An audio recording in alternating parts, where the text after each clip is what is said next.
Pa takve tenisice sam ja nosila prije 20 godina. Pa nije osobno moj stil, ali volim različitost, tako da dapače. Užasne su. Užasne. Šta ne bih nosila? Ne bi. Baš su mi onako, ja volim inače da su debeli džonovi, ali to mi je ono pretjerano. I da su ravni u biti. Zašto ne? Pa slatke su. Hvala.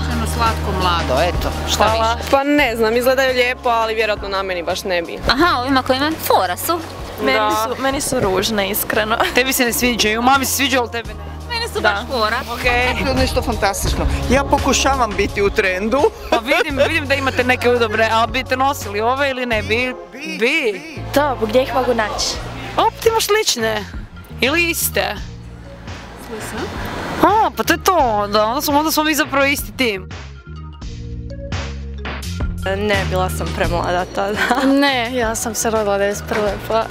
Vratila bih tamo od kud su izašle. Ja se sjećam i iz ono puno prije, 90 i 70 i ne. Jeste ih nosili? Naravno. Pa premlada sam da nemamo baš isto.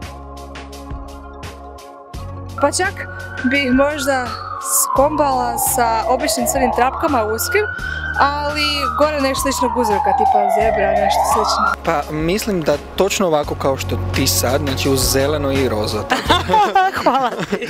Nije mi nešto za sportsku varijantu jer se bavim sportom pa znam da nije baš za trčanje niti nije, ali vjerujem da su udobne i eto, malo te povise pa dobro je. Kako god želite, ne znam, meni vama super stoje, ali stvarno.